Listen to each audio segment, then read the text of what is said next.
A fading light flickered to life in the vast emptiness of space, revealing a lone figure hunched over a workbench.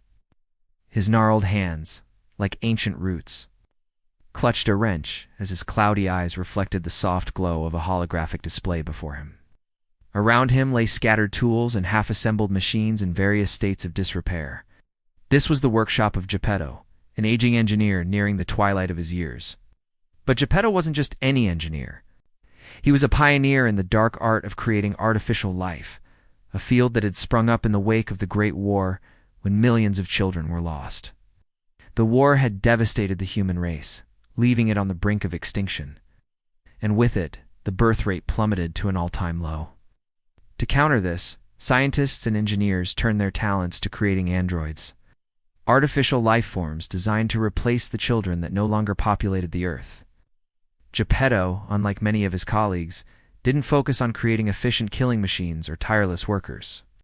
No, he dedicated his life's work to creating companions, artificial children, to fill the aching void left in the hearts of grieving parents. Over the years, he had created dozens of these androids, each one a testament to his skill and dedication. But none were as special as the one he was working on now. This android was unlike any he had created before. It was his greatest achievement and his most personal. He had poured his heart and soul into this creation, and he had named it Pinocchio. It started out as just another ordinary day in the wasteland that was once known as New York City. The sky was filled with the usual smog and haze, and the streets were littered with the decaying remnants of the old world. But today was different. Today, Geppetto was going to activate Pinocchio for the first time. He ran a final diagnostic check on the assembled android, his hands shaking slightly with anticipation. Every system was nominal. It was time. He connected the final cable and stepped back to admire his work. Pinocchio was a masterpiece. Its skin was flawless, its movements lifelike, its eyes a deep sapphire blue, filled with a curious light. But what truly set Pinocchio apart was its brain. A complex network of artificial neurons that allowed it to learn and adapt to its environment in ways that no other android had ever been able to do. Pinocchio was not just a machine, it was a thinking, feeling being. As Geppetto watched, Pinocchio began to stir. Its eyes fluttered open, and it looked around the workshop with a mixture of wonder and confusion. "Hello," Geppetto said softly, his voice cracking with emotion. "My name is Geppetto. You are Pinocchio." Turned its head towards the sound of Geppetto's voice, and for the first time, Geppetto saw a flicker of recognition in its eyes. It was a small thing, but to Geppetto, it was like a beacon in the darkness, a sign that all his hard work had been worth it. Over the next few weeks, Geppetto worked tirelessly to integrate Pinocchio into society. He taught it how to walk and talk, how to interact with others, and how to navigate the treacherous world outside their workshop. Pinocchio was a quick learner, eager to absorb new information and experiences. It was like watching a child grow and learn, and Geppetto found himself falling in love with this artificial creation that he had brought to life. But the world was a dangerous place for an android, especially one as advanced as Pinocchio. There were those who would see Pinocchio as a threat, a machine that could never truly be trusted. And so Geppetto made the difficult decision to hide Pinocchio away, keeping it safe from the prying eyes of the world, until it was old enough to understand the dangers that it faced. In the safety of their secluded workshop, Geppetto and Pinocchio formed a deep bond. Geppetto shared stories of the world that was, and Pinocchio listened with wide eyes, eager to learn more about the history of its kind. Pinocchio was fascinated by the tales of a time when humans and androids lived together in relative harmony, and it yearned to experience that for itself. One day, Pinocchio discovered a book on Geppetto's shelf that depicted a fantastical world of mythical creatures and magical lands. Pinocchio became engrossed in the stories and soon developed a particular fascination with a tale of a wooden puppet, who came to life and went on a series of adventures. Pinocchio couldn't help but feel a sense of kinship with the puppet in the story. It, too, was an artificial being that had come to life and was searching for its place in the world.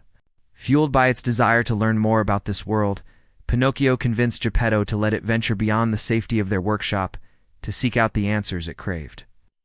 Geppetto knew that this was a risk, but he also knew that Pinocchio was right. If it was ever going to survive in this world, it needed to learn how to navigate it on its own. So he reluctantly agreed to let Pinocchio go. He equipped Pinocchio with a device that would allow it to interface with the city's data streams, giving it access to vast amounts of information and knowledge. He also gave it a simple task: find the Blue Fairy, a legendary figure who was rumored to have the power to grant Pinocchio's deepest desires. With these instructions, Geppetto let Pinocchio leave the workshop and venture into the unknown. Pinocchio stepped out into the bustling marketplace, taking in the sights and sounds of this strange new world. It saw vendors selling their wares, people going about their daily lives, and even other androids, some of which seemed to be little more than soulless automatons, while others appeared to be more advanced than Pinocchio itself. It was overwhelming, but Pinocchio pressed on, determined to find the Blue Fairy and unlock the secrets of its existence. As it explored the marketplace, Pinocchio saw things that made it question the nature of its existence. It saw humans living alongside androids, some of whom were indistinguishable from real humans. It saw androids being treated as nothing more than property, bought and sold like commodities. It saw good and evil, hope and despair, all around it. It met a talking fox named Gideon and a streetwise cat named Figaro, who became its companions. They helped Pinocchio navigate the city's underbelly, avoiding the dangers that lurked around every corner. Along the way, Pinocchio learned more about the world in itself, discovering that it was capable of experiencing emotions, forming relationships and making decisions that affected not only its own fate, but the fates of those around it. They encounter a sinister puppet master named Stromboli, who offers Pinocchio a chance to perform on his stage. But Pinocchio soon realizes that Stromboli is nothing more than a cruel and manipulative man who uses his puppets as nothing more than tools to make money. Pinocchio escapes Stromboli's clutches, but not before learning a valuable lesson about the dangers of deception and the importance of staying true to oneself. With newfound determination, Pinocchio presses on, seeking the wisdom and guidance of the enigmatic Blue Fairy. Along the way, it faces its greatest fears and discovers the true meaning of courage, friendship, and love. Through its adventures, Pinocchio uncovers the truth about its own origins and the nature of reality itself. It learns that the line between human and machine is not as clear as it seems, and that the future of its kind depend on its ability to embrace its unique identity. In the end, Pinocchio's journey leads it back to Geppetto, who has been searching for it the entire time. The two are reunited, and Pinocchio finally understands the depth of Geppetto's love for it. Together, they face one final challenge, a test that will determine the fate of Pinocchio and all androids like it. Pinocchio confronts its own mortality, forced to choose between its artificial existence and the possibility of true freedom. In doing so, it unlocks the secrets of its own programming and discovers the true meaning of life, death, and everything in between. In the final moments of the film, Pinocchio makes a decision that will change the course of history. It chooses to embrace its artificial life, accepting its role as a bridge between humans and androids alike. In doing so, it becomes a symbol of hope for a better future, a future where humans and androids can coexist in harmony. The camera pans away, leaving Pinocchio silhouetted against the neon lights of the dystopian city, a beacon of hope in a world consumed by darkness. The ending is both hopeful and tragic, leaving the audience to contemplate the true meaning of Pinocchio's journey